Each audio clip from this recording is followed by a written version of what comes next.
27 de março de 2018, hoje que é o Dia Mundial do Circo, né? Parabéns a todos os profissionais que lutam para manter essa arte também, que é milenar, né? Desde há muito tempo, Itália, de Roma, da Grécia, e essa arte vem se renovando e passando de pai para filho e dando oportunidade para muitos artistas, né?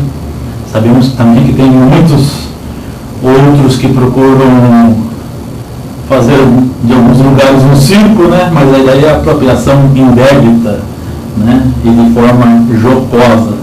O Brasil é um exemplo, né? Então, para a gente não chegar mais aqui embaixo. Então, aos palhaços, malabaristas, trapezistas, né? E tantos outros profissionais, mágico, aquele nosso abraço.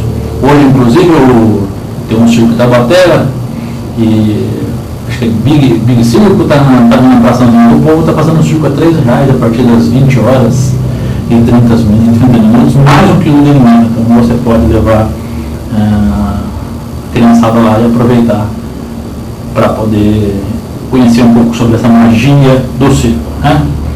Ali, aproveitando o recado, já que a gente está falando da Avenida do Povo, amanhã, quarta-feira, um pouquinho mais para cima, na Câmara Municipal, a partir das 18h30, vai ocorrer a audiência pública sobre o transporte coletivo de Taubaté.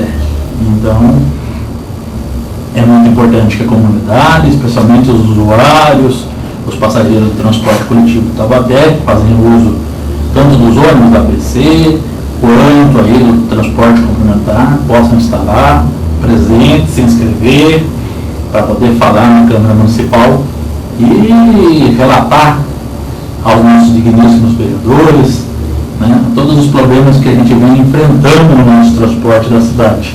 Então, a partir das 18h30, você pode participar, especialmente aí um convite, uma convocação às entidades representativas, né, Associação de Moradores, Sociedade Amiga de Bairros, que são onde as demandas sempre chegam ali sobre o transporte público da nossa cidade. Então, essa é a oportunidade. Então, dia 28 às 18h30. Bom, eu estou recebendo agora no nosso estúdio, ele que é psicólogo, representante do Conselho Regional de Psicologia, no Núcleo de Psicologia e Relações Étnico-Raciais, Ricardo Xavier Araújo, porque no sábado agora em Taubaté vai estar ocorrendo um importante evento, um debate, uma apresentação cinematográfica, seguida de debate, cujo tema é Identidade e Representação Social do Negro no Vale do Paraíba e Litoral Norte. Então, primeiro, uma boa noite, Rica Araújo, né? Hoje eu apresentei você como Ricardo.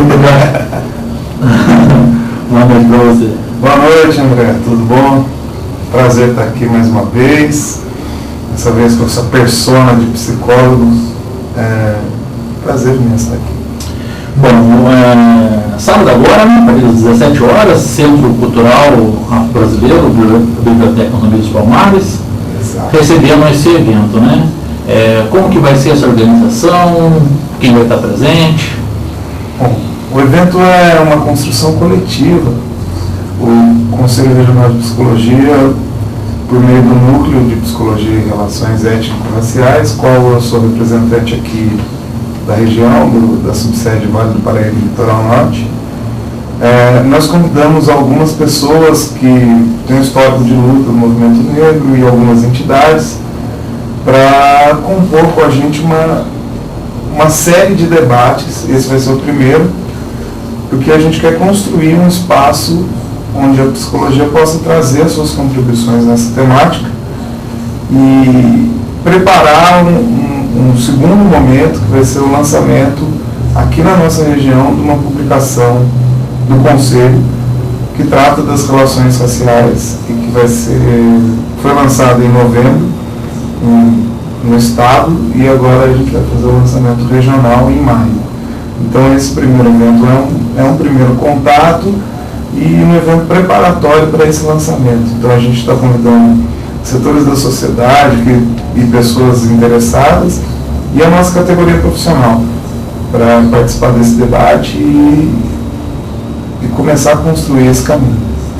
Bom, além de você como mediador, vai estar lá o André Luiz de Campos, né? Exatamente. Que é uma referência também quando o assunto, né, é a defesa da igualdade racial aqui no Vale do Paraíba. Quem mais? Participam aí da construção o André, a Solange, como representante da biblioteca, e o Rômulo do Coletivo Prosa, também está somando os esforços aí com a gente. Tem mais o Felipe também do Coletivo Prosa, e eu representando o núcleo, e o André Tacano, que é outro psicólogo que ele deu, ele representou a comissão gestora do CRP para dar o apoio administrativo, de como lidar com as questões internas que a gente tem que cumprir. E vocês vão estar recebendo convidados também para fazer parte da mesa. Exato. Aí nós convidamos uma pessoa com histórico da luta do movimento negro na região, e foi unanimidade o nome do professor Silvio Prado, e estamos também trazendo a Ivani, que é a conselheira do CRP, ela faz parte do núcleo junto comigo, ela representa a subsede do ABC, e ela atualmente está na gestão do conselho, na gestão estadual do conselho. Uma pessoa com um histórico de luta e com certeza vai enriquecer muito o debate. Bom, falando de debate, a gente pode provocar algumas questões já, né, para sábado, e quem está em casa de repente também vai poder participar ao vivo lá no Centro Cultural, já ir também pensando um pouco acerca disso, né? A primeira pergunta, acho que deu no tema identidade e representação social do negro no Vale do Paraíba e Litoral Norte, que eu faço é se existe realmente uma identidade negra vale-paraibana. Existe, mas o negro não se reconhece, ou tem muita dificuldade de se reconhecer. E é até por isso que a gente pensou nesse tema. A psicologia ela tem diversas contribuições possíveis na área das relações raciais. Tem um acúmulo de conhecimento e um posicionamento político muito forte no enfrentamento ao racismo, genocídio do povo negro. A gente tem um exemplo recente do brutal assassinato da vereadora Marielle. O Conselho se posicionou muito forte respeito a isso. Eu estive representando o Conselho na aula aberta que fizeram na Faculdade de Ciências Sociais da Unital, para a gente marcar a posição também. O Conselho tem esse histórico, mas também a psicologia, ela não apenas lida com sofrimentos, mas ela tem um escopo de atuação que é um pouco maior do que a sociedade geralmente supõe. E uma das contribuições que a psicologia tem na área da psicologia social, principalmente, é a ideia de representação social.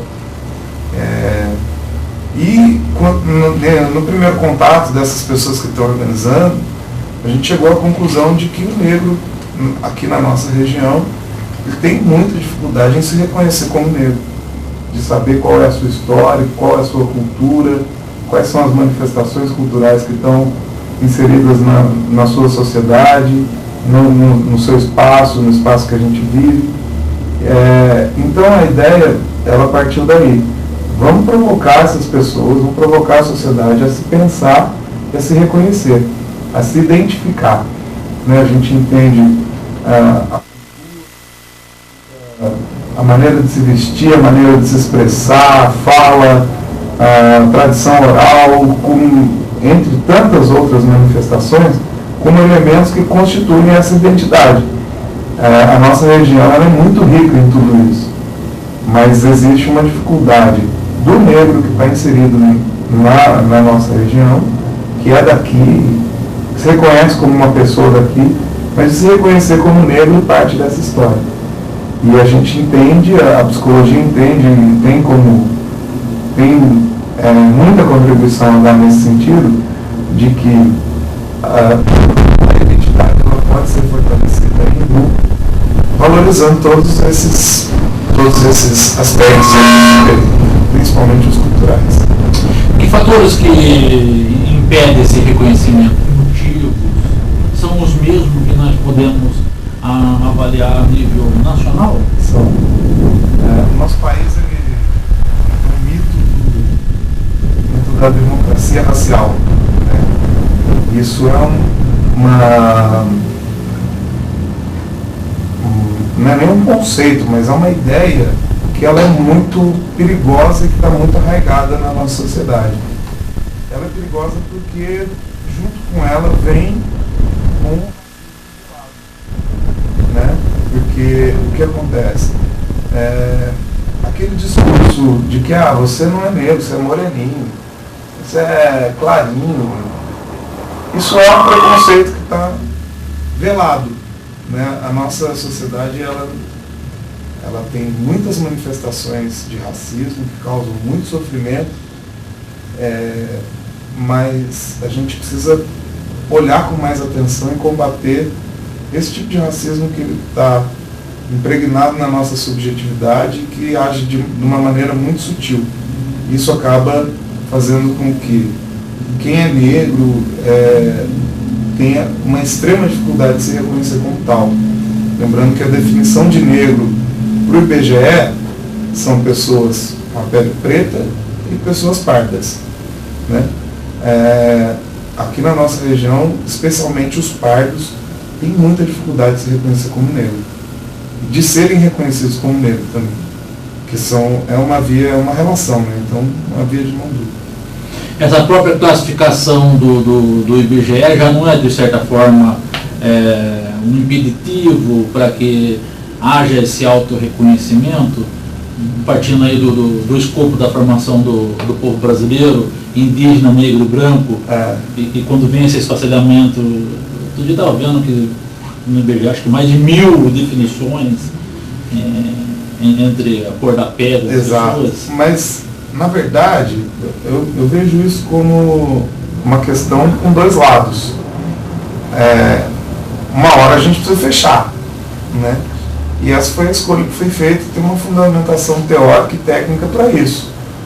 Mas, por outro lado, cria certas barreiras de pessoas que não se identificam com tal nome, e isso pode trazer consequências pessoais. A pessoa não se mistura, entre aspas, com aquilo que pode ser da sua história, e sofre na sua vida de maneira geral por se rotular, né?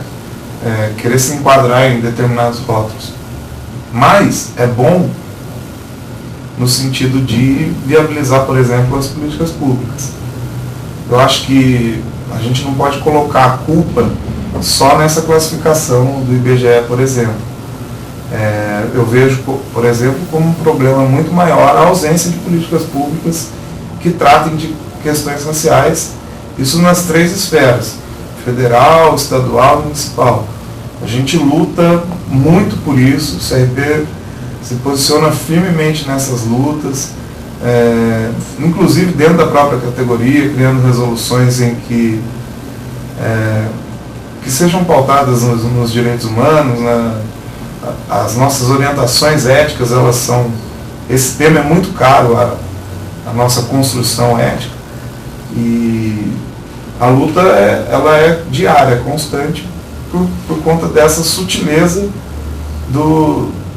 desse sofrimento que é causado por movimentos, né, que são tão arraigados aí no nosso dia a dia. De que forma o indivíduo, o cidadão, a pessoa, principalmente as crianças, né, eu acho que são os mais afetados, né, nesse reconhecimento da identidade. De que forma ele pode começar a se auto-reconhecer negro? Que elementos que ele pode encontrar ali como sendo sustentáculo para esse reconhecimento? Vou tentar trazer um exemplo regional. Se a gente pensar o centro da cidade de Taubaté, que é a cidade onde a gente vive, se a gente for pensar o nome de todas as ruas da região central, são pessoas brancas, são o nome de pessoas brancas. O que isso está nos dizendo implicitamente? Que as pessoas que construíram a história da nossa cidade foram pessoas brancas. E isso não é verdade. né? Então, a escolha de nome de pessoas significativas que viraram nome de rua, são majoritariamente, quase que exclusivamente, nome de pessoas brancas. Isso está dizendo para todos nós o seguinte: os brancos têm uma superioridade na determinação da organização desse grupo social. E não é verdade. Nós vivemos numa região que foi predominantemente negra. Teve muito negro na nossa região em um período muito grande na nossa história. Isso foi muito importante para a história da nossa cidade, para a história do nosso país. E a gente não sabe disso. Uma outra questão. Existe uma lei federal que obriga o ensino de história afro-brasileira nas escolas de ensino fundamental e médio. E a gente tem hoje uma dificuldade de aplicação dessa lei, porque a lei é federal, a responsabilidade da educação ela é municipal e estadual, e cada um faz de um jeito, não tem uma normatização. A lei só diz que existe a necessidade, ela não fala como. Então cada um faz de um jeito e acaba que as crianças, que são as pessoas que a gente deveria olhar com mais cuidado, acabam não tendo acesso a isso. Tem muita dificuldade de se reconhecer como negro.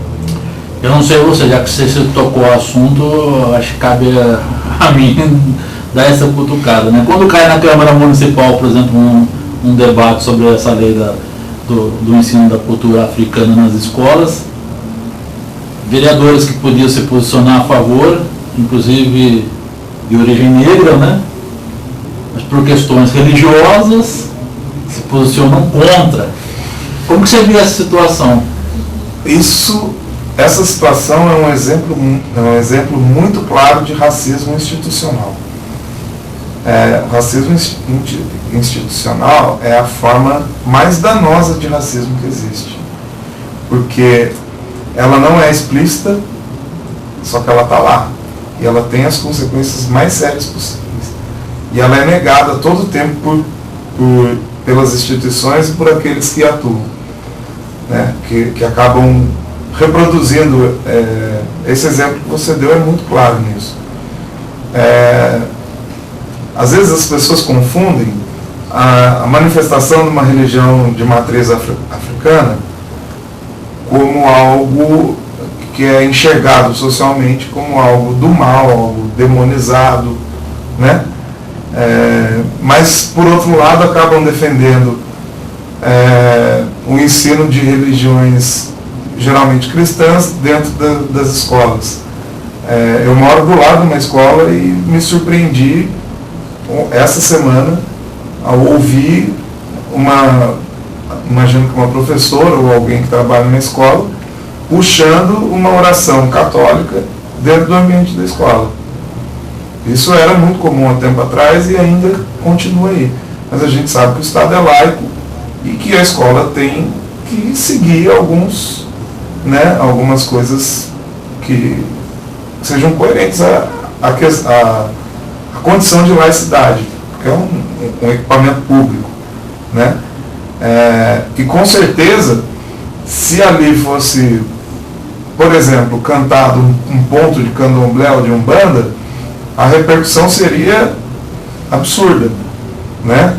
Com certeza alguns pais iriam lá para reclamar, que a gente já viu isso acontecer, e isso é racismo. Pois é, já recebi que representantes de grupos de arte e educação voltados à cultura negra que passaram por situação dessa o ano passado, né? Um abraço aí ao Beni Cardoso, esqueci a namorada dele, também, que passaram por isso na escola aqui em Taubaté, né? Situação complicada. Exato. E esses são exemplos de racismo que são muito presentes aí na nossa sociedade. Por exemplo, o mercado de trabalho é outro lugar onde esse tipo de racismo acontece. E a psicologia se preocupa muito com isso. A atuação dos psicólogos na interface com essa temática, ela vai de encontro a isso, para lutar, para fazer um posicionamento firme, político, como a nossa profissão exige, e que muitas vezes é confundido como um pensamento de esquerda ou relacionado a alguma ideologia, mas não é. pensamento e um posicionamento que vai de encontro à garantia de direito, né? Que é o que a gente acredita que todas as pessoas devem fazer. Dentro desse aspecto, né, apesar de toda essa dificuldade de reconhecimento, existem pessoas, como é o seu caso, né, e que lá atrás também começaram essa história de resistência, né, e de afirmação. Como que vem sendo construído esse processo de navegar contra a maré, né, vamos falar o português mais popular, aqui na nossa região do Vale do Paraíba, né, demonstrar que o negro também tem um protagonismo e que ele também tem os mesmos direitos que as demais etnias.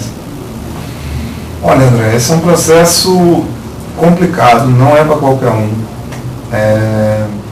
Eu já enxerguei a militância de diversas formas possíveis.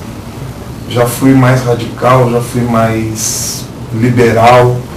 Hoje eu tenho uma atuação que eu acredito que ela é pautada num embasamento teórico e um posicionamento de marcar presença mesmo, de fazer o que a gente está fazendo aqui, de chegar e falar, e estar disposto a fazer, estar disposto a estar lá para debater. Essa é a representação que eu procuro fazer dentro do Conselho de Psicologia e que acredito também que a gestão do Conselho também o faça, não só na questão do enfrentamento ao racismo, mas das demais áreas em que a psicologia atua e tem uma relação, como por exemplo a educação, a assistência social, trânsito, saúde pública, enfim,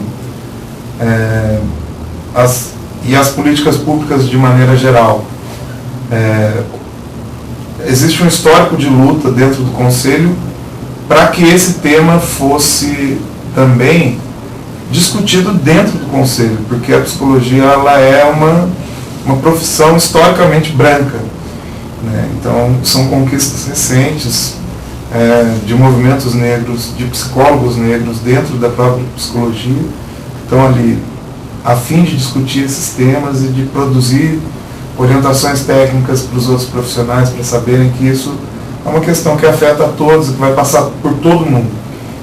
O psicólogo que está atuando dentro de uma empresa, que está na área da educação, que está na área da assistência, que está no seu consultório particular, e isso acaba, né, obviamente, trazendo consequências na população, que são as pessoas que estão mantendo uma relação com esse serviço que está sendo prestado.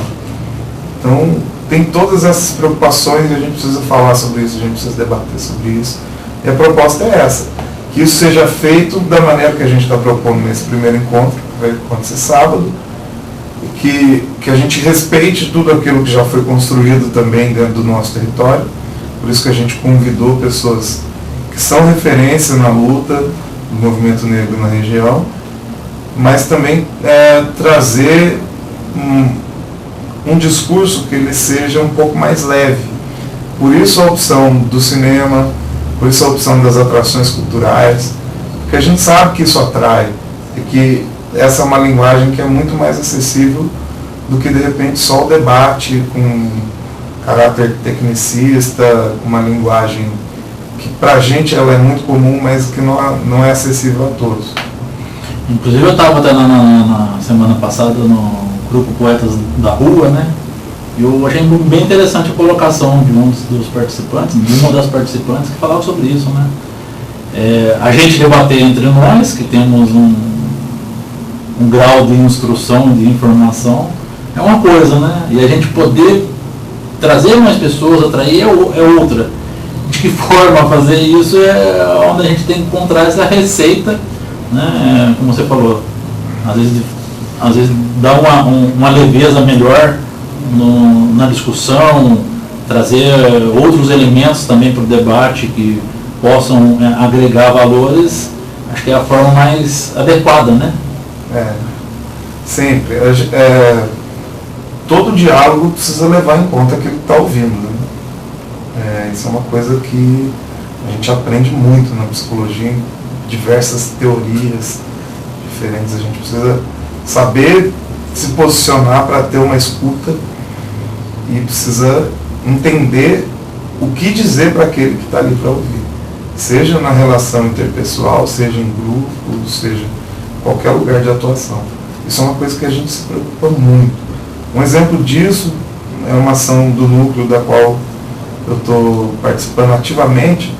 A gente está construindo uma cartilha de comunicação popular para falar sobre racismo institucional. Existe muita publicação acadêmica a respeito. E a gente está organizando a maneira de construir isso.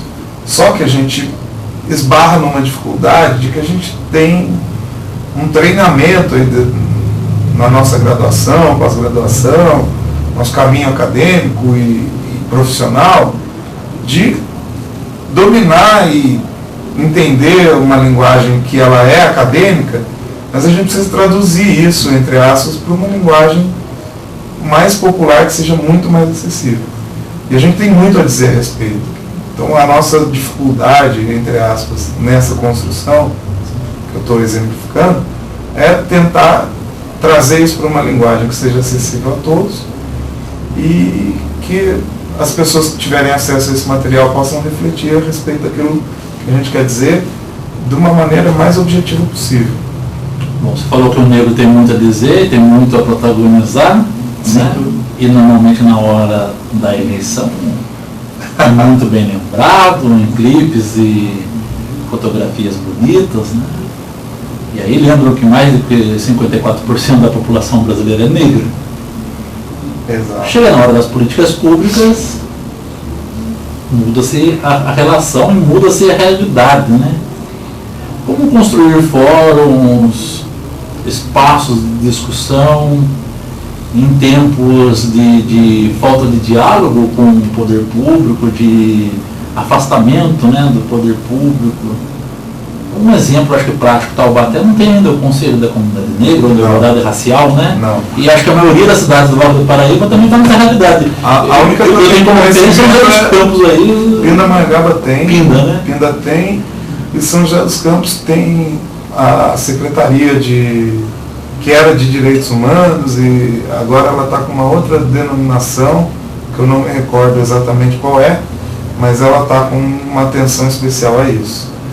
Mas Taubaté é uma cidade com mais de 300 mil habitantes e comporta facilmente um conselho para ter esse tipo de discussão. A gente quer contribuir para que isso seja organizado, estruturado, né? Isso é um objetivo a médio prazo também das nossas ações. Isso é um tema que nos é muito caro, né? A psicologia está aí, graças a Deus, participando, por exemplo, o Conselho Municipal de Assistência Social. Fiz a representação aqui em Taubaté, concorrendo lá em Pinda agora para representar o Conselho, Conselho de Educação, da Criança e do Adolescente. A psicologia tem participado em diversos pontos. São conselhos que já são mais estruturais, mas com certeza políticas públicas de negro é um caminho da gente construir muita coisa, de pensar muita coisa junto, porque a gente acredita no investimento nas políticas públicas, apesar do desmonte recente que a gente tem passado, mas a gente percebe que se depender do poder público não anda. A gente tem um exemplo muito recente da cultura, né, que o Conselho de Cultura só foi estabelecido aqui no nosso município por iniciativa de agentes de cultura, porque se dependesse do poder público, talvez ainda tivesse sem o Conselho. E a gente sabe quais são as consequências que isso tem nas ações das políticas públicas de cultura. As políticas públicas voltadas à população negra, elas nem são vistas na nossa região, no nosso município, por falta de repente, de um conselho. E de pensar políticas públicas com esse caráter regional. Isso é um problema muito grave. E essa falta de representatividade dentro da Câmara, dentro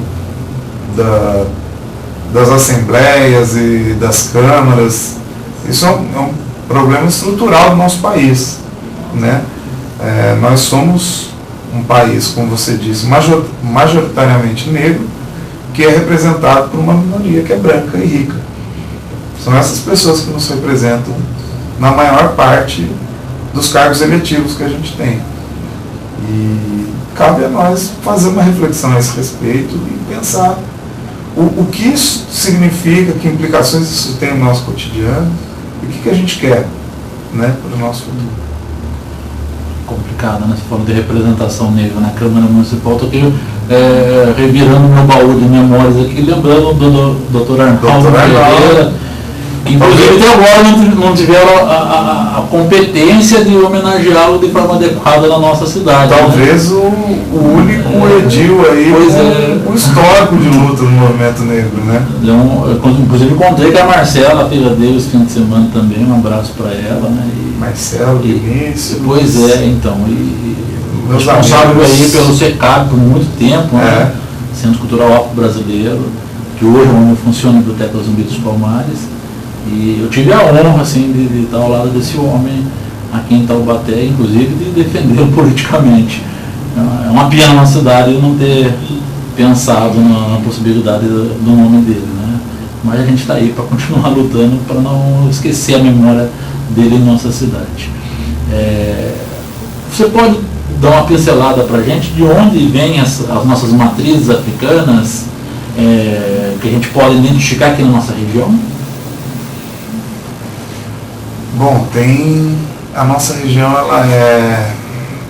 ela foi ocupada por negros, eu acredito que de origem bantu, né?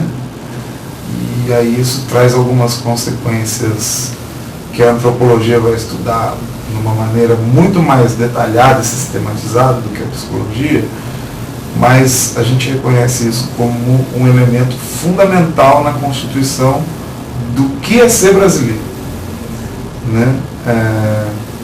Vou trazer um exemplo que você sabe que é muito próximo de mim, que eu entendo por atuar fazendo isso há muito tempo, que é o samba.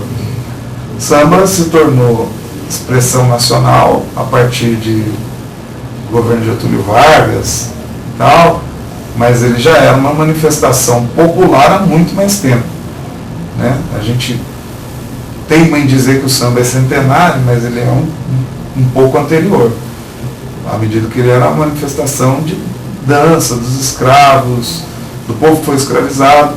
Tem muito dentro do samba, né, na ideia do samba, por exemplo, que são coisas que saíram aqui da nossa região, de escravos que estavam, de pessoas que estavam escravizadas, né, acho que é um termo melhor do que escravos, pessoas que foram escravizadas e que viveram aqui, né, nas fazendas de café aqui da nossa região, e também nessa relação sofrendo influência das coisas rurais. Tudo isso a gente percebe, por exemplo, no samba. E depois do governo de Getúlio Vargas, a gente vai perceber um fenômeno, que assim, o samba ele se tornou urbano nesses últimos 100 anos. Depois do governo de Getúlio Vargas houve um movimento de torná-lo uma expressão de identidade nacional. E aí houve um esforço de desmacumbar o samba. Ou embranquecê-lo, né? Aí surgiram cantores como Mário Reis, por exemplo, né, que ele era totalmente identificado com a elite carioca. O próprio Francisco Alves, que era um cantor que era conhecido como Chico Viola, cantava outros tipos de música e percebeu o samba como algo de mercado, e aí o samba se popularizou naquele tempo. Carmen Miranda, que se apropriou de uma coisa que era de outra artista negra, né? Tem uma história muito... O Ney Lopes conta isso muito bem, que todo o movimento, vestimenta, tudo da Carmen Miranda era de outra artista que se chamava Alzira Santos, se eu não me engano, e era uma artista que se apresentou na França, e ela fazia exatamente o que a Carmen Miranda veio fazer depois, só que ela não teve o mesmo reconhecimento porque ela era negra. Então todas essas questões Então, são exemplos de como existe um esforço em embranquecer e desafricanizar as nossas manifestações. Isso é o motivo pelo qual a gente está a fim de discutir identidade e representação, porque a consequência é que o negro de hoje tem uma extrema dificuldade de se reconhecer nessas manifestações e até se reconhecer como negro. Isso causa sofrimento, isso causa preconceito, isso causa dificuldade de conseguir estar em alguns lugares e acessar alguns serviços, enfim, uma infinidade de coisas que, se a gente não se posicionar, não lutar, fica mais difícil, causa mais sofrimento. Bom, você falou, além desse debate, né, vai ter a exibição de um filme, um curta-metragem, tá aqui o nome, O Dia em que Dorival Encarou a Guarda. Exatamente. Que filme é esse? Do que fala? Ó, eu acho que é legal ir lá assistir, mas o filme está disponível também na internet, quem tiver curiosidade. É claro que o evento vai acontecer no meio do feriado, no fim de semana de feriado, nem todas as pessoas poderão estar presentes, mas por uma questão de agenda foi a data que a gente tinha para fazer. Mas a gente acredita que vai ter um quórum legal, né, para contribuir na discussão. Eu vou mediar a discussão junto com o André, a Ivani e o Silvio serão os principais debatedores, mas a gente quer que todo mundo participe. Está pensando num formato que favoreça a participação de todos. E o filme ele vai trazer uma questão de se reconhecer, de enfrentamento, que a gente acredita que pode ser um bom pontapé para toda essa discussão que a gente pretende fazer. O filme foi uma sugestão da Solange, eu não conhecia, e achei sensacional, um ótimo filme, para a gente pensar algumas coisas. A arte tem isso, né? Todas as manifestações artísticas, elas nos trazem reflexões e tem essa função social de trazer alguns questionamentos. Quando isso é acompanhado de um debate, a gente sabe que as transformações elas são mais favorecidas. Rick, como o povo em si, né, o indígena, o branco, pode contribuir com esse reconhecimento do negro, pode construir essa sociedade nossa de forma que enseje soluções e direitos e deveres de forma igualitária a todos? André, é importante você tocar nesse ponto, porque a gente entende a relação da psicologia com as relações raciais não é uma questão só de negro.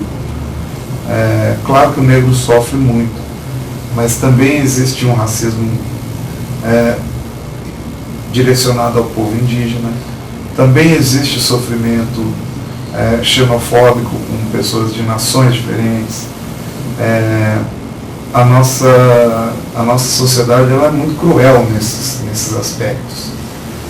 E todos os grupos étnicos, eles podem e devem pensar e discutir a respeito.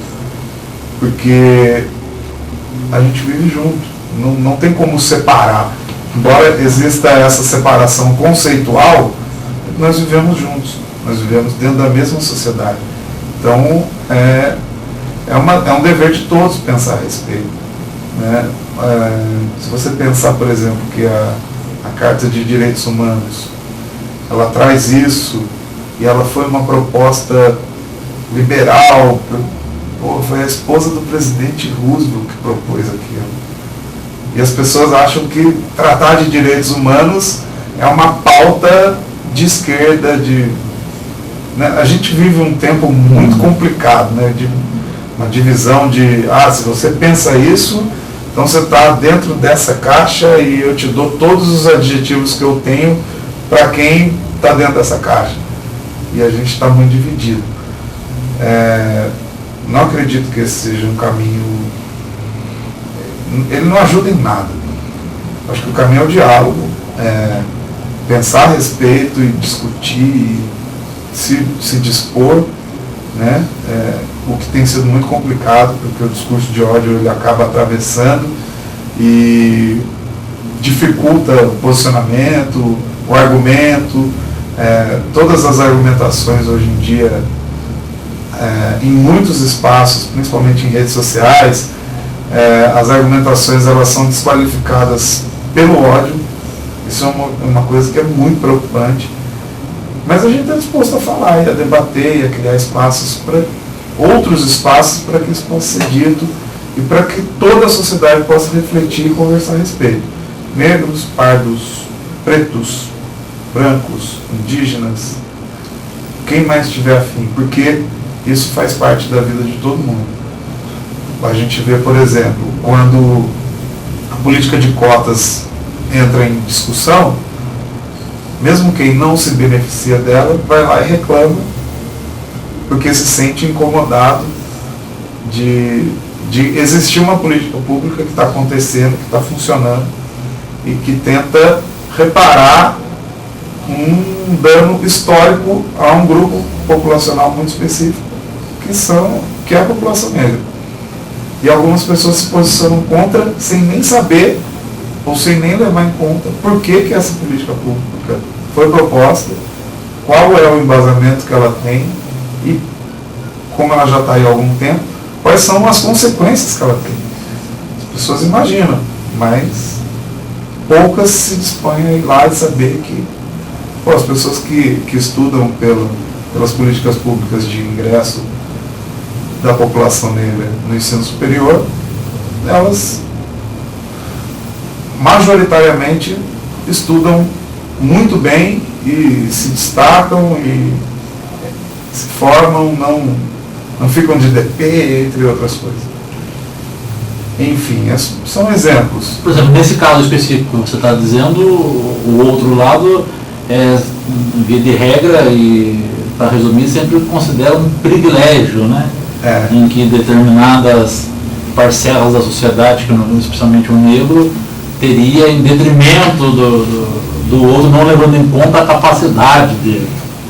O dia que ser negro for privilégio, eu acredito que não tem mais por que a gente propor discussões como essa, né? Porque ser negro na nossa sociedade é ser mais vulnerável em tudo. É muito mais difícil acessar trabalho, é muito mais difícil acessar educação, é muito mais difícil acessar comida, saneamento básico, serviço de saúde, é muito mais desvalorizado no mercado de trabalho.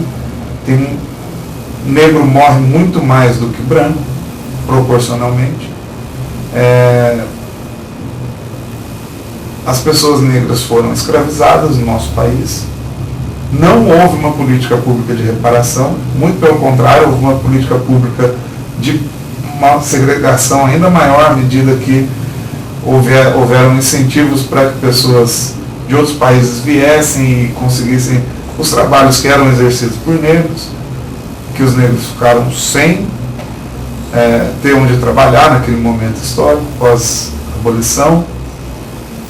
Quer dizer, é um engodo quando a gente pega um livro de história e abre lá, está escrito Princesa Isabel, a Redentora. É um engodo, né? Lógico que a abolição não foi um presente.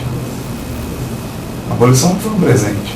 Quer dizer, partindo até do princípio aí da Tuiuti, tivemos abolição mesmo, realmente?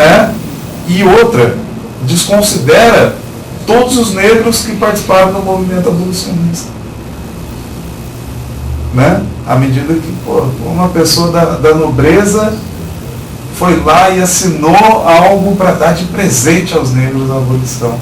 E a luta de todo o povo anterior a isso, a gente ficou quase 300 anos com pessoas escravizadas dentro do nosso país. A consequência disso é muito danosa. E a gente não pode negar isso.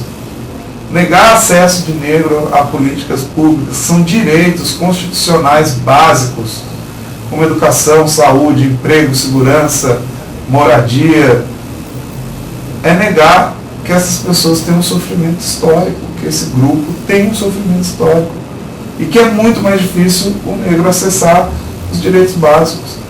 Garantir direito não é pensar em privilégio. Muito pelo contrário, tentar igualar. A luta pela garantia de direitos é a luta pela igualdade, numa sociedade mais justa.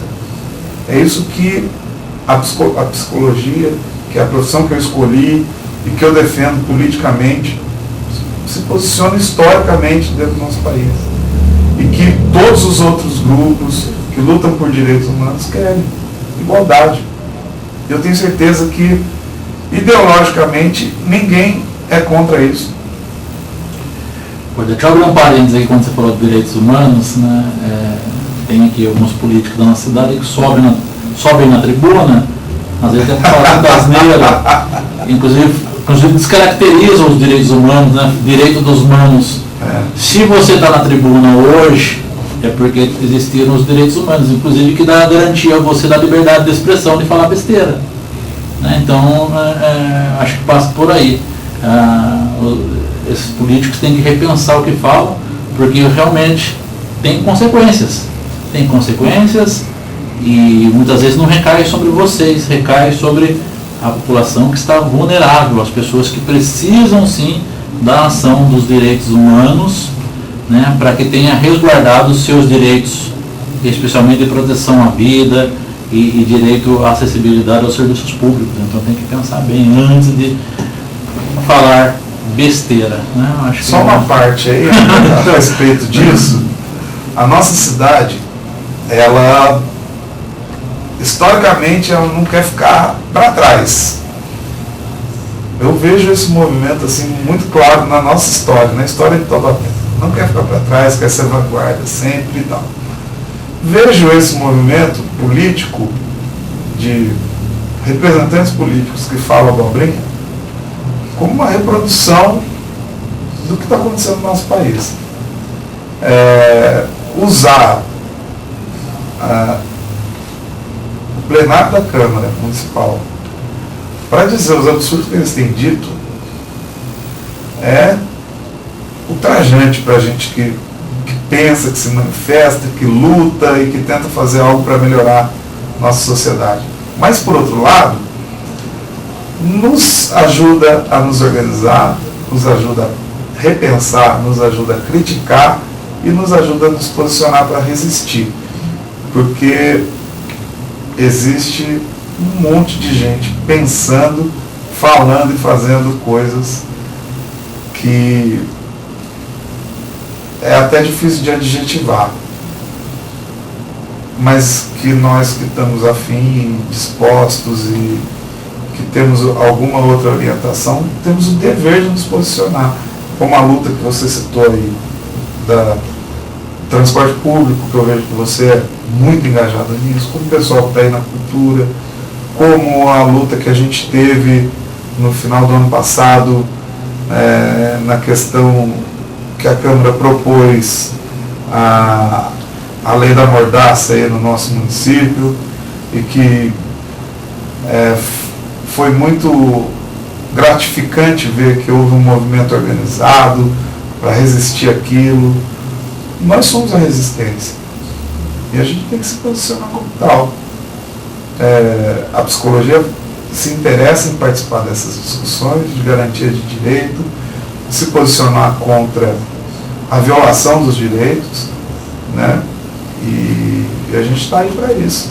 Esse debate é para isso. Bom, pós-debate vai ter algum documento, alguma carta que seja direcionada aos nossos agentes públicos responsáveis por essas implantações de políticas e normativas voltadas à nossa sociedade? Esse é o caminho.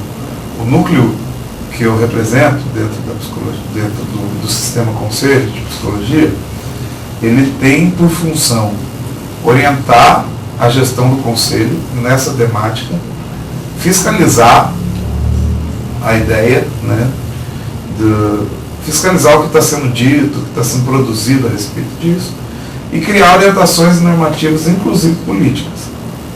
Então, de repente, pode ser um caminho. A gente tem a gente tem como fazer isso. E a gente quer fazer isso. Só que é claro que precisa ser uma construção coletivo, com pessoas que já pensam nisso, que já discutem essa temática. E a gente reconhece que quando tem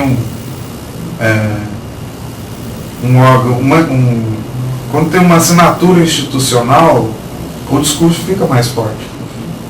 Ele é recebido de outra forma, ainda mais quando é um discurso institucional que está representando uma categoria profissional. Então a gente fica muito contente de poder provocar essa discussão, trazer a OAB para discutir isso junto com a gente. A OAB está junto também, não? A OAB está junto nessa construção. E saber que tem mais gente disposta a querer discutir isso dentro do âmbito regional. Inclusive, a psicologia é recém-chegada nessa discussão. O pessoal já está aí discutindo isso há muito mais tempo e a gente tem muito que aprender com eles. Mas também temos as nossas contribuições para dar. Quer dizer, são novos olhares, né? Novos holofotes, né? Acho que em cima desses assuntos, eu acho que aflige aí, como disse, 54% da população, não é brincadeira, né? Muita gente passando por situações que precisam ser repensadas, esses caminhos que são impostos, né, ao nosso povo.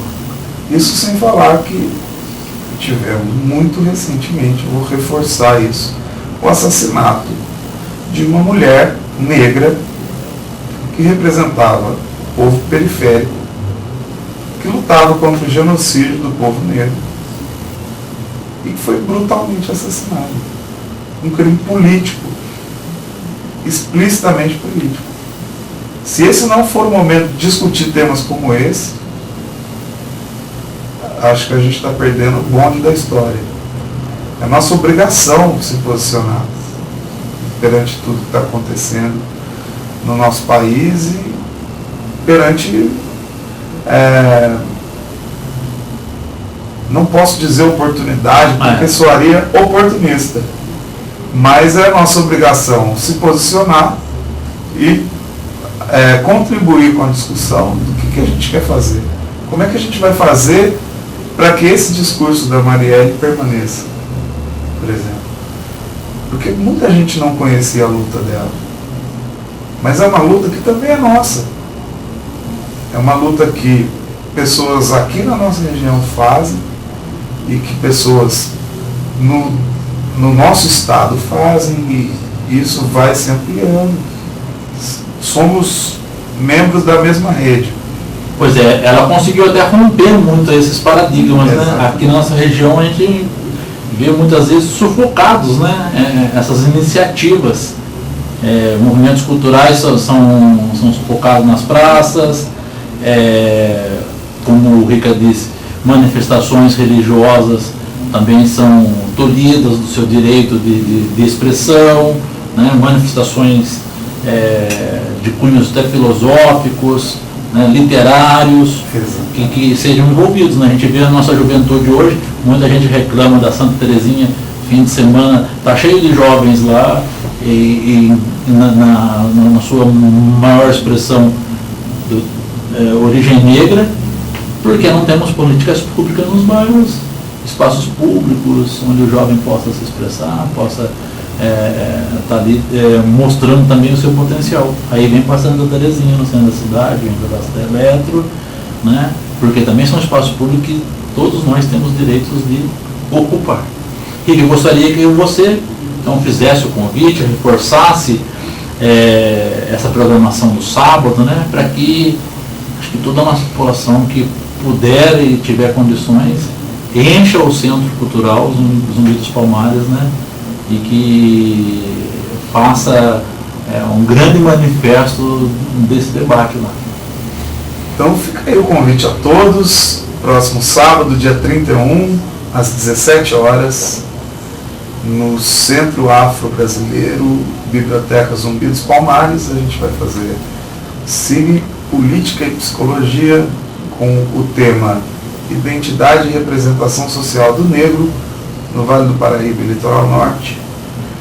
A exibição do filme O Dia em que Dorival Encarou a Guarda, apresentações culturais da Rayane Almeida cantando afro-sambas, o professor Ricardo com aula de samba rock, vai ser no final, a Raiane vai ser no início, e também vai ter o maracatu, que me fugiu o nome, que a Sônia me passou hoje, ainda não decorei, mas está lá. Eu vou atualizar o evento, tá tudo lá, tem um evento no Facebook, vocês podem procurar. É legal confirmar a presença por meio do telefone da subsede Vale do Paraíba, Litoral Norte do CRP, para que a gente dê conta de oferecer uma estrutura legal para todo mundo, para que a gente possa emitir os certificados de participação e vamos construir junto. O convite é para que todo mundo participe, não só pessoas que têm interesse na temática, mas para quem ouviu essa nossa entrevista e ficou com mais dúvidas. Estão todos convidados a comparecer, independente de serem psicólogos ou usuários da psicologia. A sociedade, de maneira geral, está convidada a enriquecer esse nosso debate. Então, reforçando, sábado, 17 horas, Centro Cultural Afro-Brasileiro, Biblioteca Zumbi dos Palmares, convidada Ivani Francisca de Oliveira, que é membro do Conselho Regional de Psicologia de São Paulo, professor Silvio Prado, coordenador da POSP Regional Taubaté, os mediadores, o Ricardo Xavier Araújo, meu amigo Rica Araújo, que é psicólogo, representante do Conselho Regional de Psicologia, no Núcleo Psicologia e Relações Étnico-Raciais, André Luiz de Campos, mestrado em Teoria Literária pela Universidade de Campinas, doutorado pela USP em Literaturas Africanas, e atualmente lecionando em Taubaté e São Paulo. Então é importante você, como disse o Rica, qual que é o endereço do evento no Facebook? Eu acho que tem que pesquisar Cine Debate, Cine Política e... Cine Cultura, Psicologia e Política. Cine Cultura, Psicologia e Política. Então, a gente faz tanto evento no conselho que cada um sai com o nome. Mas esse evento ele é um formato pensado pelo Comitê de Políticas Públicas do Conselho, e a gente está reproduzindo aqui na região. Bom, Ricardo Xavier Araújo, muito obrigado pela sua presença. Eu agradeço muito em nome da subsede Vale do Paraíba e Litoral Norte, do Conselho Regional de Psicologia, em nome do Núcleo de Psicologia e Relações Étnico-Raciais e em nome dos meus colegas que estão ajudando na construção desse evento, que cito aqui mais uma vez a Solange, o André Tacano, psicólogo, e o pessoal do Coletivo Prosa, o Rômulo e o Felipe. Bom, a todos esses você leve o recado dizendo que a universidade está sempre de portas abertas, escancaradas, para que possam vir discutir esses e outros assuntos também relacionados aos nossos movimentos sociais, culturais da nossa cidade. Obrigado e sintam-se convidados a fazer a cobertura também do evento, tá bom? Se for possível, estão mais que convidados, serão super bem-vindos. Vamos terminando o nosso programa das 6 dessa terça-feira, dia 27 de março, agradecendo aqui ao nosso amigo Jefinho na técnica, Claudinha Mello, Marcelo Júnior Pérez e toda a nossa equipe da TV Cidade. Reforçando, amanhã tem audiência pública às 18h30 sobre o transporte coletivo da nossa cidade na Câmara Municipal. Então aproveite e participe também, porque a cidadania só se constrói com a participação nossa. Eu estou indo embora, amanhã às 18 horas estou aqui novamente no canal 3, no programa das 6. Ótima noite para você!